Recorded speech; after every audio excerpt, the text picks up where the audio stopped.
सेनगाव पंचायत समिती इथं पाणी टंचाई आणि विविध विकास कामांवर चर्चा करण्यात आली। यावेळी हिंगोली विधानसभेचे आमदार तानाजीराव मुटकुळे यांनी अनेक गावातील सरपंचांच्या समस्या जाणून घेत जल जीवन मिशन अंतर्गत होत असलेल्या कामासंदर्भामध्ये चर्चा करून संबंधित इंजिनियरला चांगलंच धारेवर धरलं। सेनगाव पंचायत समितीच्या वतीनं पाणी टंचाई आणि विविध विकास कामावर आढावा बैठक ठेवण्यात आली होती। या बैठकीला हिंगोली विधानसभेचे आमदार तानाजीराव मुटकुळे यांनी जल जीवन मिशन अंतर्गत कामाविषयी अनेक विकास कामासंदर्भात सरपंचांसोबत चर्चा केली आणि या आढावा बैठकीमध्ये सरपंचांनी गावाच्या विकासासाठी येत असलेल्या समस्या सांगितल्या आणि आमदार मुटकुळे यांनी संबंधित इंजिनियर यांना धारेवर धरून सेनगाव तालुक्यातील जलजीवन मिशन अंतर्गतचं काम चांगल्या दर्जाचं करावं अशा सूचना दिल्या आहेत। यावेळी भारतीय जनता पार्टीचे पदाधिकारी, सरपंच, ग्रामसेवक, गट विकास अधिकारी, तहसीलदार यांच्यासह आदी पदाधिकारी उपस्थित होते। 17 वेळेस मी जिल्हा परिषदला 10 वेळेस गेलो, 10 वेळेस हळूहळू सगळा बैठक तुमचे उपकारी जाऊन बैठक झाली नाही। किती दिवस झाले अडचण काय?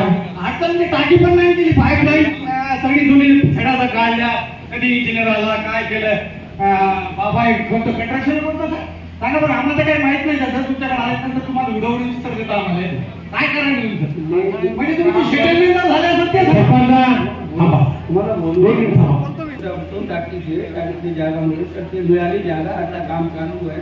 काय काम झालं त्याच्या गावात सापडते सध्या पाणी पडले तर DSBला दाखवून कधी काम करतात। एक वेळ झाले की इतर सापडत नाही। हा बोला, टाकी जागा बघितली का तुम्ही? कुठे होती? हरपली होती का सापडली का? आता नाही, पाच नाही जाईल कसं असते जागा देणारे जागा देणारे ग्रामपंचायत एक वेळ खान आमच्या इथे सुरुवातीला शाहीर साहेबांनी ते म्हणत आजच्या आज मला विहिरीचा स्पॉट आहे।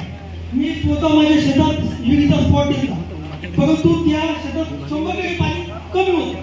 गावकऱ्यांचं म्हणणं होतं आमचं होतं, तर आम्ही काय केलं, ते स्पॉट कॅन्सल करून आम्ही पानकणगाव इथे बेलदरी करून म्हणून आहे तिथला स्पॉट आम्ही हे केलेला आहे। तर त्या स्पॉटला गेल्या वर्षी 2 ते 2.5 घंटे मोटर तिथं म्हणजे मे महिन्यात चालत होती। तर ती गेल्या वर्षीपासून गावकरी म्हणतात की पाणी कमी आहे, खरोखर पाणी कमी वाटलं, पण आम्ही गेल्या वर्षी असा ग्रामपंचायतीचा ठराव घेतला होता की बाबा या विहिरीला पाणी कमी असल्यामुळे आम्हाला दुसरा स्पॉट देण्यात यावा। तर जेवी साहेब आपले शाही साहेब तिथं आले, ते म्हणले पाणी काय गेले म्हणून म्हणता येणार नाही, म्हणून आम्ही तुम्हाला आणि उभा स्थगित राहिला। त्या विहिरीला गेल्या वर्षीपेक्षा अवघड आहे। 2-3 वेळेस भेटलो साहेब, पत्रव्यवहारही केला। वलाना गावामध्ये जी या पद्धतीनं पाईपलाईन होत आहे ते जे पाईप आहेत साहेब, त्यांची आपली ती हवा घालाय पाईपानं आतून मागून असे हातात धरले की कडकन मोडतात, त्या पाईपानं आम्हाला हे लोक पाणी देणार आहे। 100% माझ्याकडे पाईपाचे व्हिडिओ आहेत, माझ्याकडं कोण देईल कोण तुमचा तू पाहिले जाऊ आणि कोणाच्या बापात जगू नका। कोण काय ते गुत्तेदार तुम्हाला माहित नाही, मी तुमच्यावर कारवाई करील। पहा तुमचं काम आहे ते, तुम्ही पाहिले पाईप आहे ना आपले आहे असलेलं आहे, सांगाले ते खोटी गोष्ट आहे का? आता सरपंच सांगाले त्या सगळ्या खऱ्या गोष्टी धरून ही सभा चालणार आहे। सरपंच सांगतील ती खरी गोष्ट, उद्याच्या उद्या हा साहेब उद्या त्या पाईपाची टेस्टिंग करा, कोणते पाईप एक तुकडा कापून आणा, सरपंचासोबत घेऊन जाऊ। मी सांगतो पाईपामध्ये फक्त काय झालेलं आहे की यांना जैन, सुप्रीम, फिनोलेक्स असे 2-4 कंपनी यांना पाठ आहे आणि आपल्या एस्टिमेटला जी कंपनी असते तीच असते। पण साहेब ही जवळपास 60 ते 70 कंपनी अप्रूव्ड आहे, त्यापैकी कोणतेही पाईप टाकले तर आम्हाला काही बोलता येत नाही का अप्रूव्ड पाईप किसानचे पाईप टाकलेलं आहे, किसानचे पाईप टाकलेलं आहे।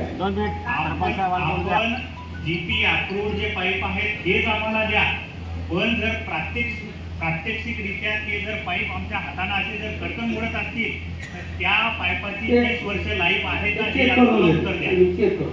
दुसरा विषय आहे की जी तुम्ही 2022 मध्ये विहीर घेतली, आपले भोजन तज्ञ जे आहेत त्यांनी चेक करून सर्टिफिकेट लावूनच ती विहीर घेतली असावी। तुम्ही ही विहीर पूर्णतः 60 फूट खोल गेल्यानंतर पूर्णतः काळा पाषाण लागलेला आहे. हो, हो. आपल्या सामान्य माणसाला कळतं की काळा पाषाण जर आत जात असेल तर हो. आपण खोदकाम करायला नाही पाहिजे. एक दिवस मी गेल्यानंतर मी त्या सगळ्यासोबत चर्चा केल्यानंतर ती विहीर खोदणं थांबवली. म्हणजे शासनाचा पैसा तुम्ही अशा पद्धतीने वाया नाही घालवता. म्हटलं होतं तर 60-40 जे प्रमाण आहे ना नरेगा अंतर्गत ते गाव पातळीवर जर तुम्ही आपल्या तर 100% सिंचन विहिरीचे कामे असतील किंवा इतर कामं करता येतील तर गुरांच्या गोटे जर गाव आपल्याला करायचे असतील जास्तीत जास्त प्रमाणात गावामध्ये तर 60-40चा रेशो हा गाव पातळीवर जर तुम्ही राखला तर गाव पातळीवर समजा 60-40चा रेशो राखायचा असेल तर सिंचन विहिरीचे काम असतील, फळबागेचे काम असतील, बांबू लागवड आहे, चारा लागवड आहे इत्यादी ही जी कामं आहेत तुम्हाला प्राधान्याने करावं लागेल. ही कामे तुम्ही मोठ्या प्रमाणात करता येईल. यासाठी आपल्याला जिल्हाधिकारी महोदयाला बोलायची आवश्यकता नाही. सरपंच महोदय आणि ग्रामपंचायत अधिकारी यांना विनंती आहे की गावात या ठिकाणी रोजगार सेवक पण आहेत. तुम्हाला गाव पातळीवर निश्चितच जर हे मोठ्या प्रमाणात काम करायचे असतील तर टप्प्याटप्प्याने म्हणजे गुरांचे गोठे करायचे असल्याबरोबर आपल्याला इतर कामं 100% आपल्याला प्रस्तावित करावं लागतील आणि चालू करावं लागतील. तेव्हा आपल्याला गुरांचे गोठे मोठ्या प्रमाणात करता येईल. राष्ट्रसंत प्रथम अभिवादन.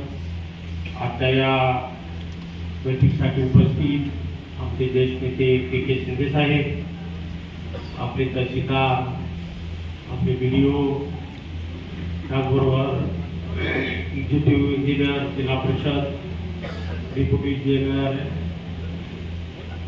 MGP, MACBचे डेप्युटी इंजिनियर खाससाहेब, उपस्थित मंचावरील सर्व नेते मंडळी, समोर बसलेले सर्व सरपंच बांधव, भगिनी, मला वाटते 1-2 दिसाल्या ग्रामसेवक बंधू आणि भगिनी, मित्र, आजच्या या बैठकीला अत्यंत खेळीमेळीच्या वातावरणात आपण सगळ्यांनी भाग घेतला. बऱ्याच जणांना बोलण्याची संधी मिळाली, बऱ्याच जणांना बोलण्याची संधी मिळालीही नाही. NTV news Marathi, Hingoli.